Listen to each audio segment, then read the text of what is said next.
হজ ও উমরা পালনের জন্য প্রতি বছর লাখ লাখ মুসলমান সৌদি আরবে আসেন।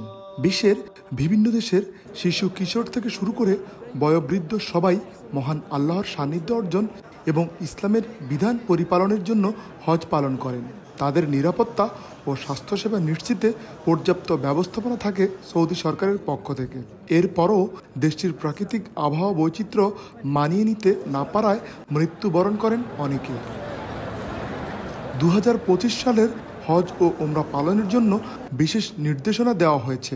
সৌদির স্বাস্থ্য মন্ত্রণালয় বলেছে, যাদের বয়স 65 বছর বা তারও বেশি কঠিন রোগে আক্রান্ত, যেমন হৃদরোগ, কিডনি, শ্বাস প্রশ্বাসজনিত সমস্যা, ডায়াবেটিস, রোগ প্রতিরোধ ক্ষমতা কম, ক্যান্সার এবং 12 বছরের কম বয়সী শিশু, তাদের হজ ও উমরা পালনের পরিকল্পনা বাদ দেওয়া উচিত।